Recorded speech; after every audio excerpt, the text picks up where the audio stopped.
राधे राधे भाइयों और बहनों, आज का विषय अत्यंत गंभीर और रहस्यमयी है। श्रीमद् भगवद गीता में स्वयं श्री कृष्ण कहते हैं, आधी अधूरी बात सुनना और छोड़ देना ये भी पाप है। इसलिए मैं आप सबसे निवेदन करता हूं, इस वीडियो को अंत तक देखें।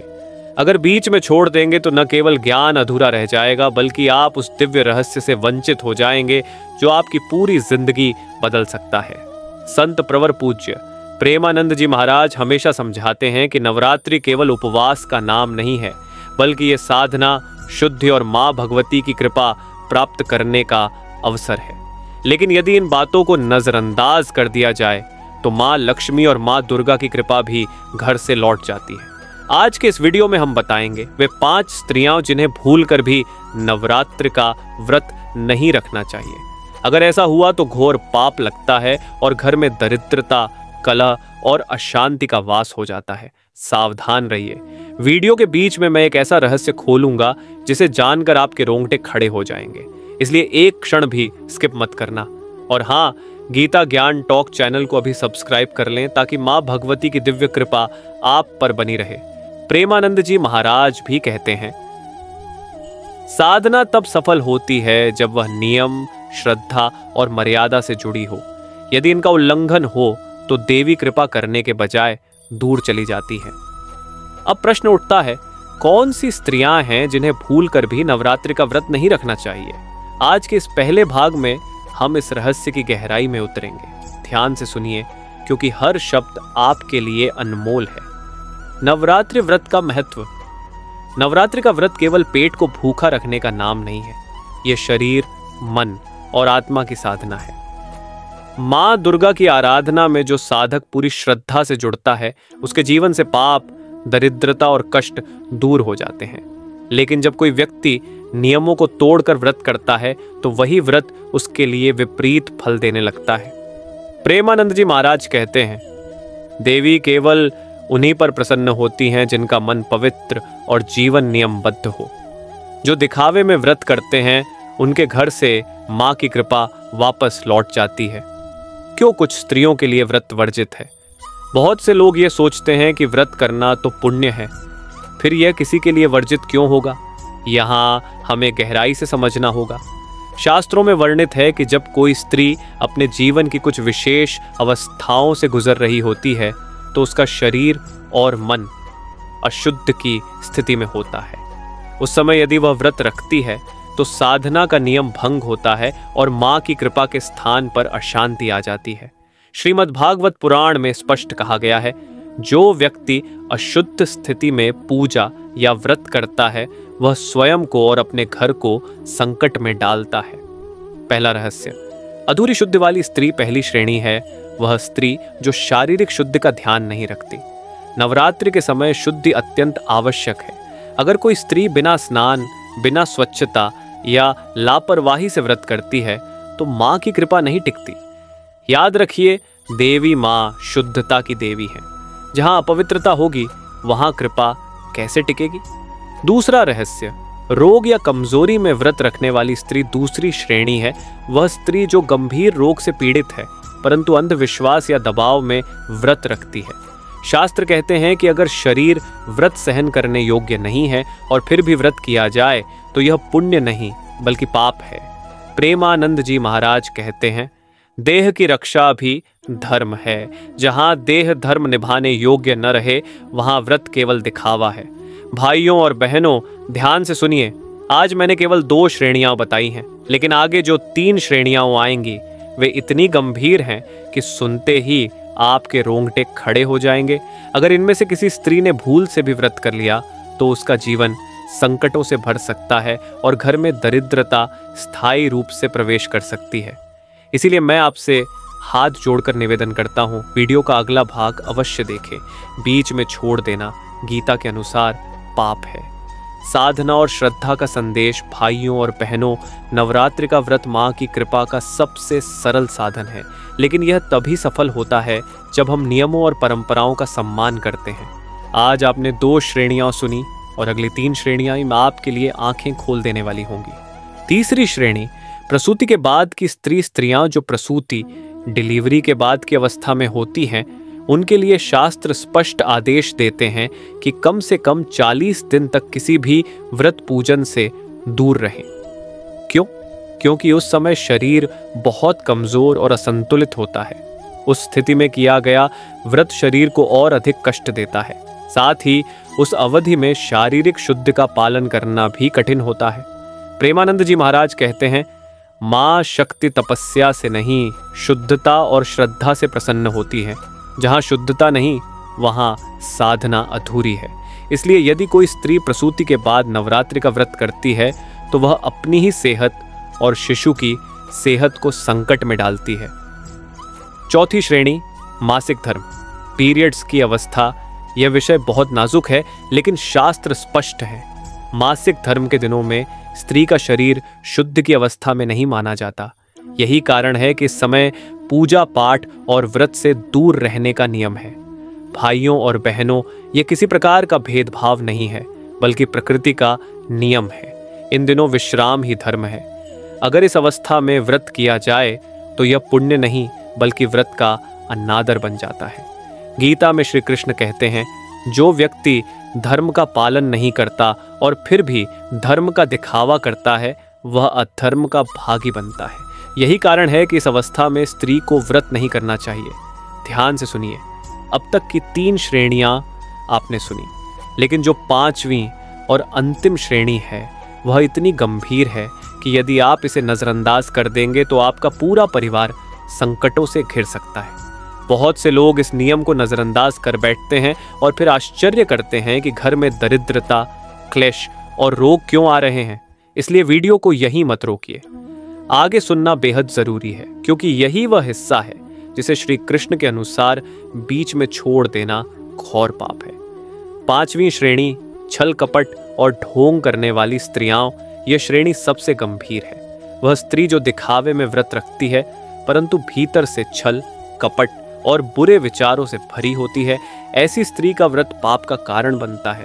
श्रीमद् भगवद गीता में श्री कृष्ण कहते हैं, जो मनुष्य धर्म का प्रदर्शन करता है लेकिन भीतर से कपटमय है, वह स्वयं को और दूसरों को धोखा देता है। प्रेमानंद जी महाराज भी बार बार कहते हैं, साधना मन की पवित्रता से होती है, पेट की भूख से नहीं। यदि मन अपवित्र है तो व्रत व्यर्थ है। ऐसी स्त्री जो व्रत तो रखती है लेकिन घर में कलह करती है, दूसरों का अपमान करती है या कपटपूर्ण आचरण करती है, उसके घर से माँ की कृपा तुरंत लौट जाती है। याद रखिए, माँ भगवती करुणामयी है, लेकिन पाखंड बर्दाश्त नहीं करती। तो भाइयों और बहनों, आपने आज जाना प्रसूति के बाद की अवस्था वाली स्त्रियां, मासिक धर्म की अवस्था वाली स्त्रियां और कपट या ढोंग से व्रत करने वाली स्त्रियां, इन तीनों के लिए नवरात्रि का व्रत करना वर्जित है। अब जरा सोचिए, यदि ये 5 श्रेणियां शास्त्रों में स्पष्ट लिखी गई हैं तो उन्हें अनदेखा करना कितना बड़ा पाप होगा। यही कारण है कि कई बार लोग व्रत तो करते हैं लेकिन उन्हें फल नहीं मिलता, क्योंकि नियम का पालन किए बिना साधना अधूरी है। भाइयों और बहनों, आगे पार्ट 3 में मैं आपको यह बताऊंगा कि यदि भूल से इन श्रेणियों में से कोई स्त्री व्रत कर ही ले तो उस दोष का प्रायश्चित कैसे किया जाए।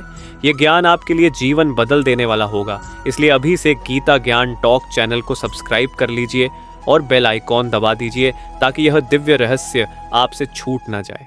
यदि भूलवश इन 5 श्रेणियों में से किसी स्त्री ने व्रत कर लिया हो तो क्या होगा? क्या उसका दोष हमेशा के लिए उसके जीवन और परिवार को प्रभावित करेगा? नहीं, शास्त्रों में हर दोष का प्रायश्चित बताया गया है, क्योंकि माँ दुर्गा करुणामयी हैं। वे अपनी संतान को सुधार का अवसर अवश्य देती हैं।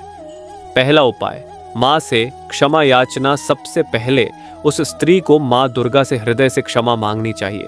ध्यान रखिए, क्षमा केवल शब्दों से नहीं बल्कि मन से मांगे।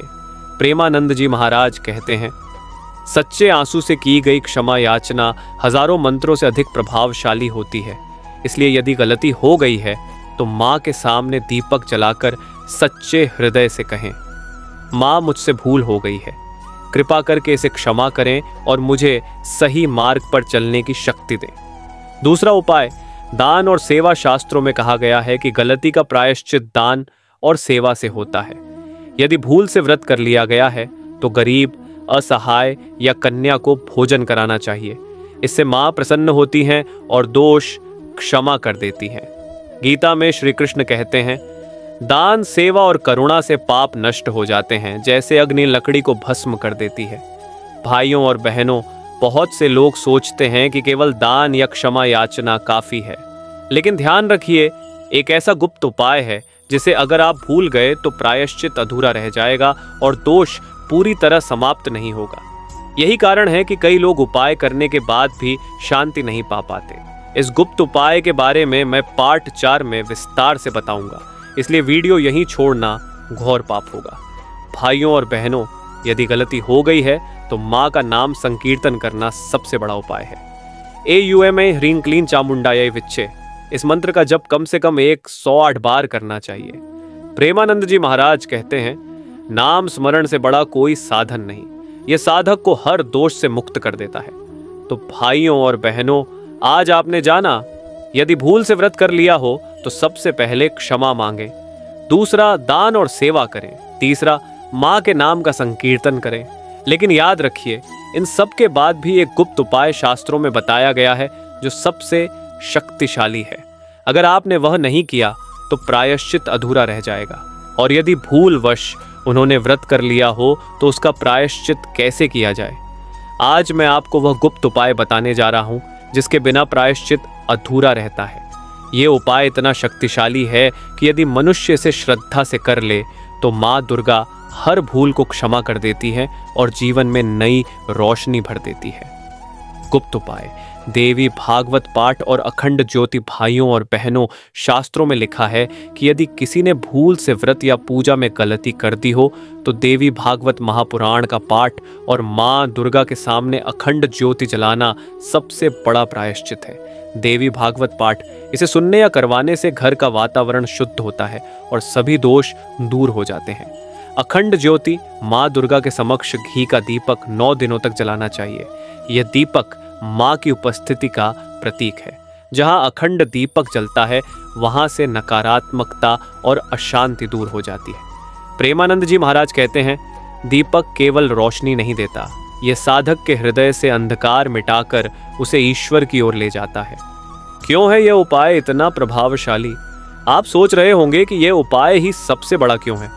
भाइयों और बहनों, इसका रहस्य बहुत गहरा है। 1. भागवत पाठ, ये माँ दुर्गा की महिमा का गान है। इसे सुनने से माँ का आशीर्वाद तुरंत प्राप्त होता है। 2.